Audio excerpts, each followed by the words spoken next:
Welcome to the Couples Academy show. Today we're talking about love beyond lockdown, the pandemic affair. Join us now.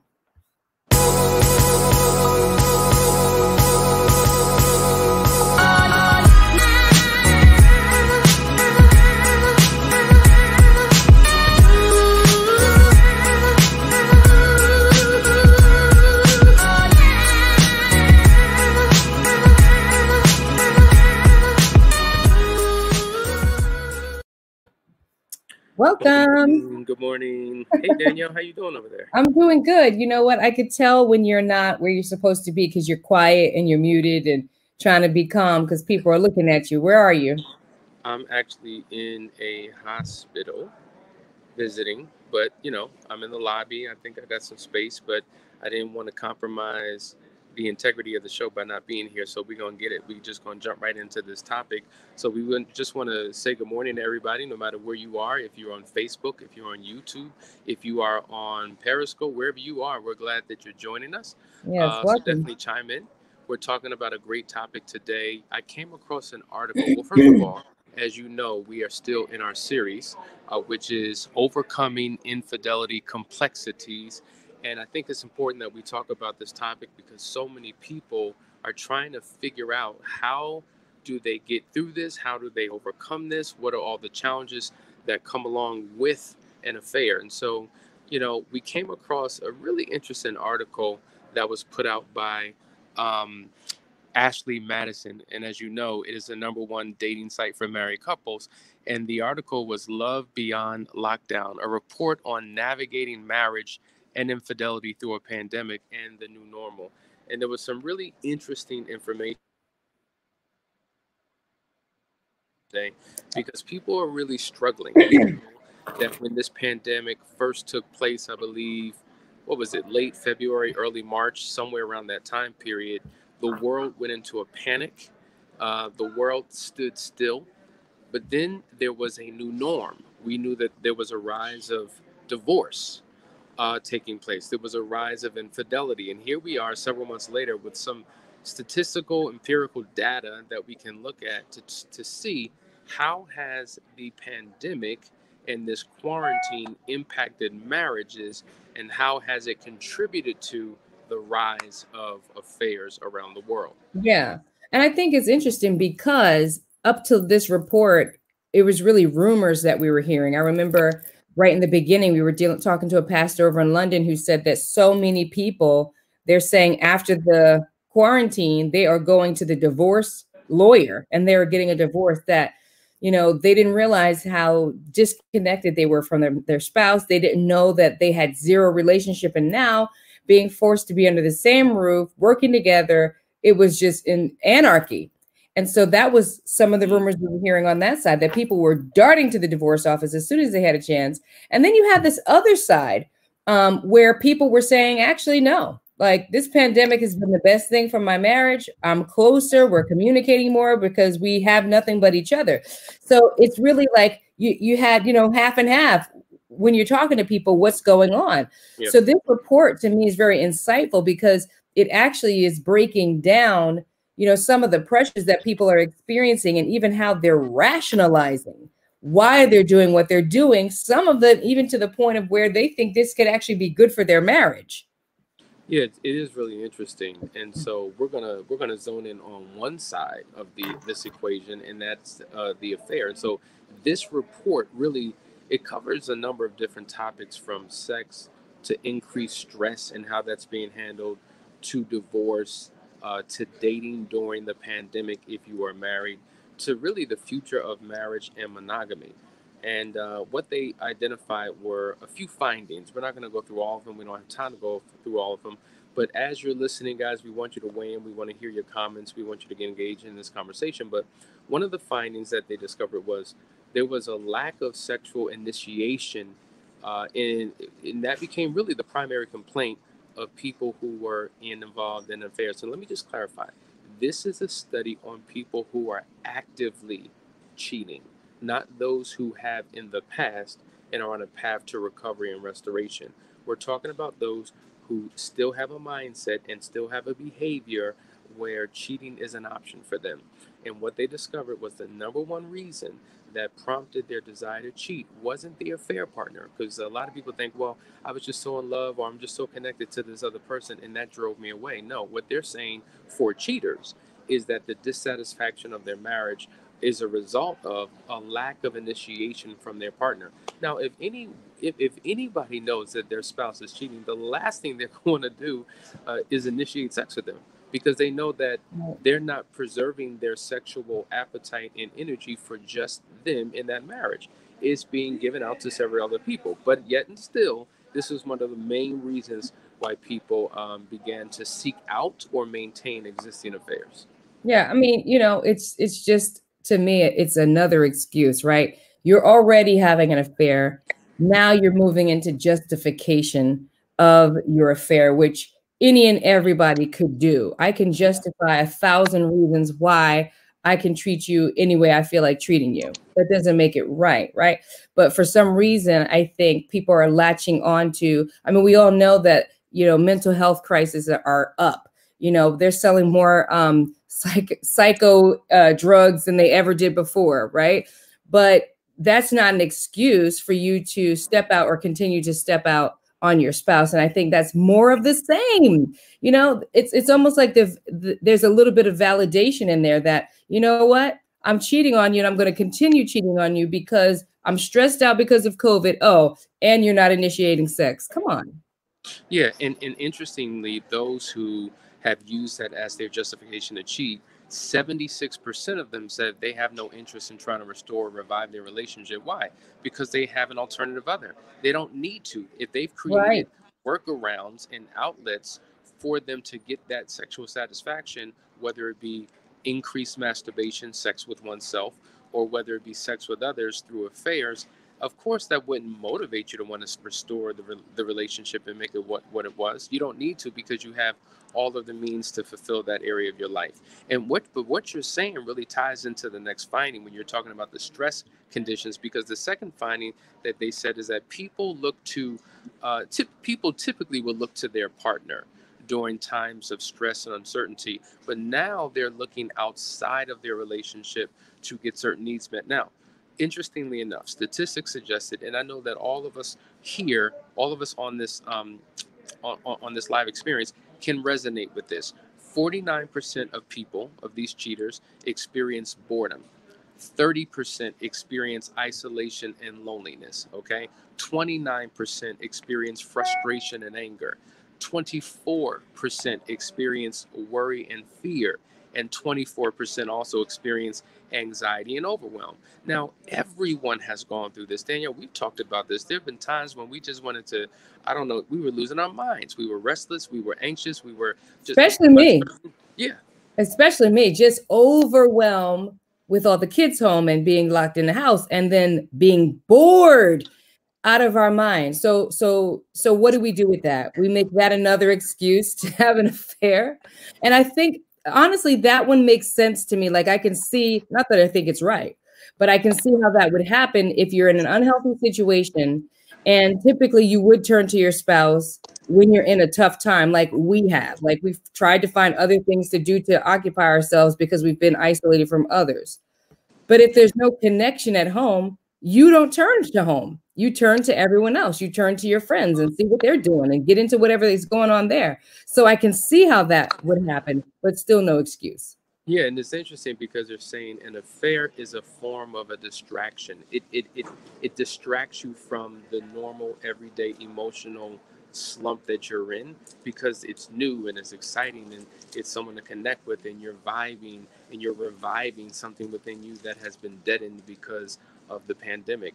And interestingly enough, many cheaters are saying that it is the number one form of self-care. Now, think about this. Have you ever heard of self-care being used in this context? So now I'm going to cheat because now I'm taking care of myself. And so these cheaters, this cheater mentality says, the pandemic has taught them a very valuable lesson to really put their needs first and to involve themselves in their own self-care and to slow down and make sure that they are their own number one priority. Well, to me, that reinforces the idea of the selfishness associated with an affair in the first place. People cheat because they're thinking about themselves. But somehow, this pandemic, because I don't know what tomorrow may bring, I'm going to live life to the full. And if I can't experience fulfillment within my marriage, I'm going to make a way to get the fulfillment that I need, even if it's with someone else. Absolutely. Wow. That's interesting. One more excuse. Yeah. I'm wondering, like, is this article validating these excuses, or is this just reporting, hey, this is what they found? And Well, this no. is the thing. Well, yeah, it's validating it because number one, look at the source. The source happens to be Ashley Madison. They're the number one website, dating website for married people who want to have illicit affairs. And so, yes, they're doing their own study from their perspective that really justifies in the minds of people why they should continue to do what they do. Because Yeah. at the end of the day, let's be happy. But I'm sure there's so many comments. Yeah, What let do me people turn to the comments. First of all, let me say hello, family. Hey there. It's good to see everybody. Dee Dee, Steven, Angel Rios, JD. You guys are always on here. Sharon Tate. Good morning, Patrick. Good morning, Kiera. Good to see you, sis. Joy Fit, Dee Dee Jones. We have, hey, Tanya. Good to see you. Shannon says, hello, first time here. Your channel and advice has helped me cope and deal with within my marriage. Thank you. You're so very welcome. We're pleased to be here. Angel says, COVID affected my marriage. Let me just pull that up. COVID affected my marriage. I cared for people with COVID. It was 3 weeks without physical contact. I think there was resentment because he didn't want me to do it. I didn't feel supported. That was rough. You know what? Those are the realities of COVID, right? I mean, one of my best friends who is a nurse has been on the front line, and she's told me about how she's had to take off all the clothes and do all these things and be extra careful around the kids. Like, it's been a real threat for frontline workers who actually are dealing with COVID patients. So I could see how that would negatively affect your connecting, even having sex, things of that nature might have to take a back seat for the safety of the family. Absolutely. Absolutely. Offended Citizen says, maybe I missed something. I think you should always introduce yourself and your wife or co-host and let them have a few words in. You didn't just get right to it. I would like to see a little more order. Thank you, Offended Citizen. Yeah, you Well, seem my pretty name is Danielle offended. Pettiford. What's your name, Hassani? Hassani. And we didn't just get here, so could join in, get some word, get some food, feed your soul. And why are you offended? What you offended about? Tina says, hi, I've listened to several of your videos. I'm in the UK, but would like to connect with you guys really for my marriage. How can I do that, please? Well, it's very simple. You can just go to couplesacademy.org and you can click on the information tab at the bottom and create yourself a session, which is a free discovery call, or you can actually call, but you can set yourself up with a free discovery call, and we'll see that and we'll talk to you whenever we can get you scheduled. It's that simple. Or you can call straight out. There's the number. Hey, Baba, how are you, girl? Yes. Yes. Well, let's go to one more comment. Oh, go ahead. How do you heal when the offender refuses to be open and honest, blames you, then emotionally abandons you, and states it's over? We've moved on, so no further discussion is needed.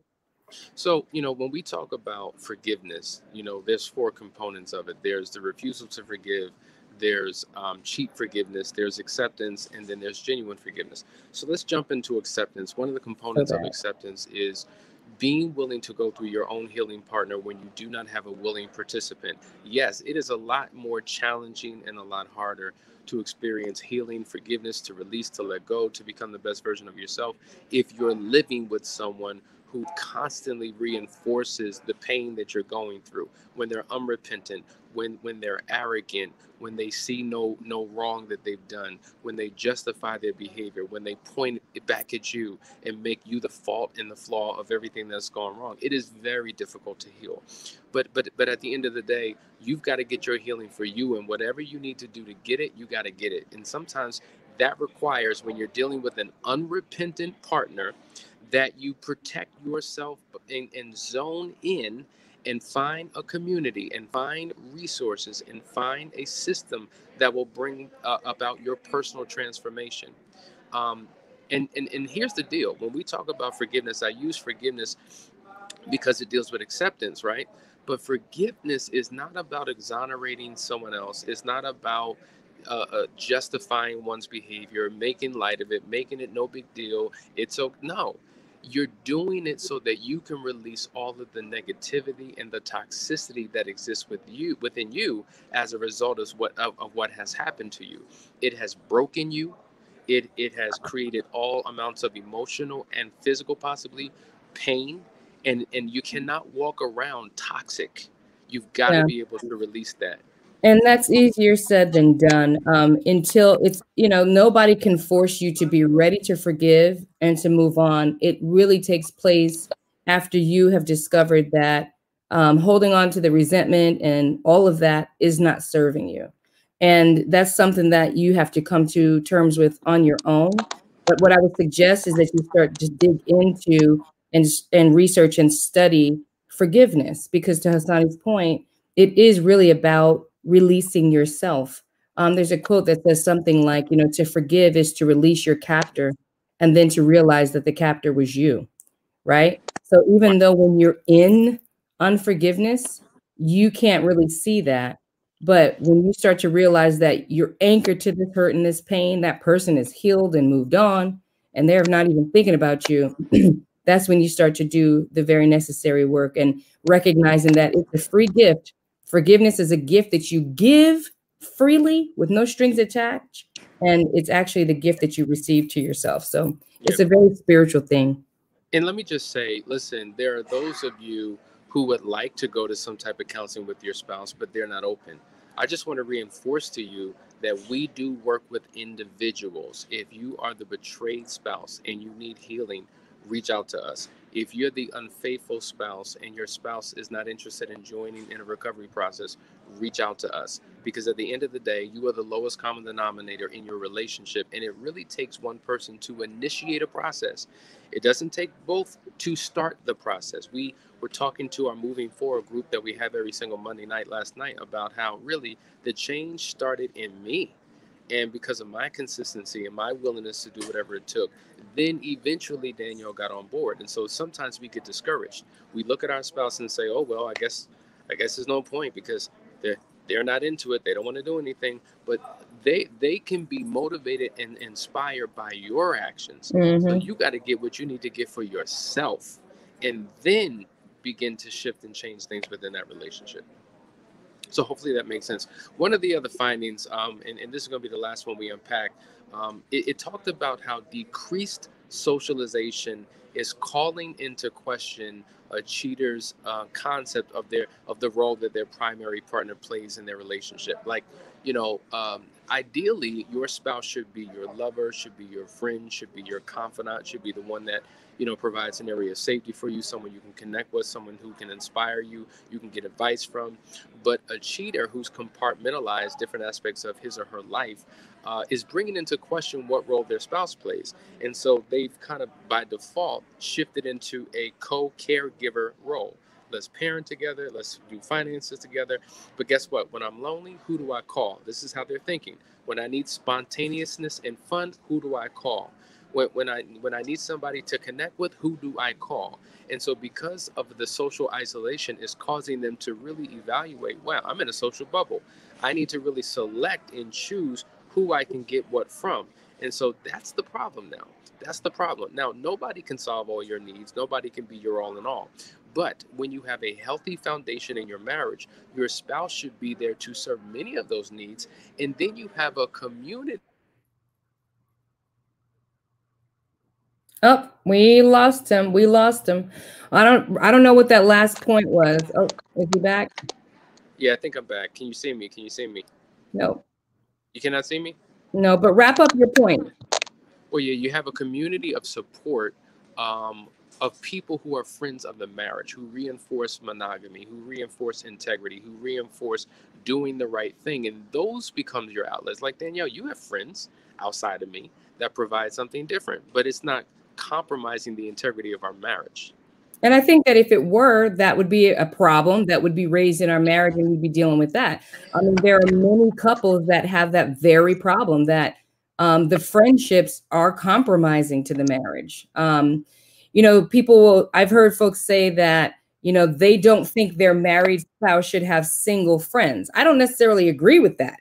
I think that if your single friends are toxic and, you know, are inserting negative concepts into your marriage, then that's when it becomes a problem. And I think that that's the big difference. If you're surrounding yourself with people who feed and support your marriage, you're going to be straight. It sounds like these folks are looking outward and trying to find folks to feed themselves outside of their marriage. And that's where the problem comes in. Exactly, exactly. And these are the things that we have to be mindful of. And we're talking about this because these speak to the realities that people are facing today in their relationships.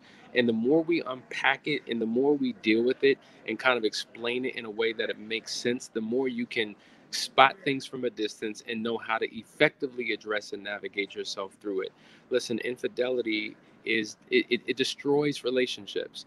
But it doesn't mean that that relationship has to be over. If somebody is repentant, if somebody realizes the error of their ways, if somebody's willing to do the hard work necessary to become the best version of themselves and to begin to restore that relationship, all can be restored. And that's why Couples Academy is here. And so when people ask us every day, well, do you believe it's possible that a person could ever change? Because I was taught once a cheater, always a cheater. We do not believe that because we've seen the miracle working power of God working in the lives of individuals, in addition to one's willingness to step up and step forward and to make things happen. And what's possible for others is also possible for you. So don't give up hope. Don't become negative and pessimistic about your situation. That's why we're showing testimonials. That's why we give so many examples to let you know what's possible for you. Absolutely, Hassan. Was there another point, or are we wrapping up this session? That's the last point. Obviously we're experiencing technical difficulties, but we still go on regardless. But guys, we hope that you're getting something out of this. We're hoping that it's all inspiring for you to make it yet another day. And listen, there's still more room in the community. But before we end today, we want to go to a quick commercial break just to remind you of what we're doing. Listen, what you're about to see, you've been seeing this ad. If you go to couplesacademy.org, we're advertising a show that I was featured on a couple years ago called Little Women's Couples Retreat. It was a reality-based show that you can see right on our website, in addition to some other services that we have. And then we want to talk to you about the Moving Forward program, because I think it's exactly what so many of you need to get over the hump in the struggle that you're in. So we'll be right back in just a second. That was really a second. Guys, we are having technical difficulties. Do you want to try it again, Sonny?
And there it is.